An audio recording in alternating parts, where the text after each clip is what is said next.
नमस्कार, मैं हूं साधना भारती। मोदी सरकार की फेल नीतियों के चलते देश में फिर से कोरोना की भयानक दूसरी लहर है। प्रवासी मजदूर दोबारा पलायन करने पर मजबूर हैं। टीकाकरण बढ़ाने के साथ साथ इन्हें रुपए देना आवश्यक है। ये आम जनजीवन और भारत की अर्थव्यवस्था दोनों के लिए बहुत जरूरी है। मगर मोदी सरकार को तो अच्छे सुझावों से एलर्जी है। कोरोना के बढ़ते संकट में कोरोना वैक्सीन की कमी एक अति गंभीर समस्या है और ऐसे में भारत की जनता को संकट में डालकर कोरोना वैक्सीन को एक्सपोर्ट करना क्या सही है? मेरे नजरिए में तो बिल्कुल सही नहीं है। मोदी सरकार को पक्षपात किए बिना प्रत्येक भेदभाव मिटाकर हर राज्य को कोरोना वैक्सीन सही मात्रा में उपलब्ध करानी चाहिए। साथ ही साथ चुनाव में हो रही बड़ी बड़ी रैलियां और जनसभाओं में सभी को मास्क लगाना अनिवार्य करना चाहिए।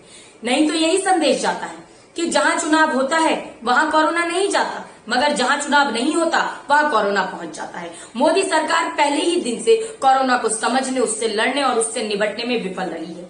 जब हवाई अड्डों पर सतर्कता बरतनी थी तब मोदी सरकार नमस्ते ट्रंप करा रही थी, थाली ताली बजवा रही थी और घंटी बजवा रही थी।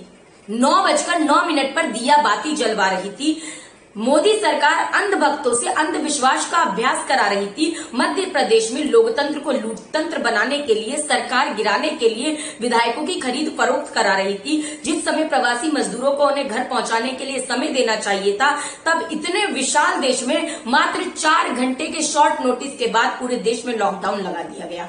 जब प्रवासी मजदूर हजारों किलोमीटर पैदल चलकर अपने घर जाने की जद्दोजहद कर रहे थे, उस समय ट्रेन बस मुहैया कराने की जगह मोदी सरकार प्रवासी मजदूरों पर लाठी और डंडे बरसवा रही थी। लॉकडाउन के बाद अस्पतालों और स्वास्थ्य सेवाओं को दुरुस्त करने की बजाय मोदी सरकार मीडिया के माध्यम से कोरोना का धर्म तय करवा रही थी। कोरोना के लिए मौलाना साद और उनकी जमात को जिम्मेदार बता रही थी।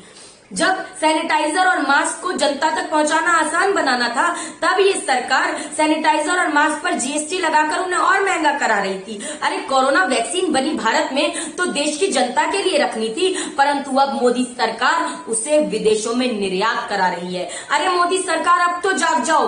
बच्चे से लेकर बूढ़े तक प्रत्येक व्यक्ति को कोरोना वैक्सीन लगवाओ और भारत को कोरोना मुक्त बनाओ और कोरोना की इस भयंकर गंभीर बीमारी को बहुत गंभीरता से लेते हुए कोरोना वैक्सीन को निर्यात कराने पर तत्काल प्रतिबंध लगाओ, पाबंदी लगाओ। 8 अप्रैल 2021 को उत्तर प्रदेश के शामली में 3 वृद्ध महिलाओं को कोरोना वैक्सीन की जगह कुत्ता काटे की एंटी रेबीज वैक्सीन लगा दी। ये मोदी सरकार है, भाजपा की सरकार है, योगी सरकार है। इसीलिए आप सावधानी बरतें, सतर्कता बरतें और कोरोना वैक्सीन ही लगवाएं।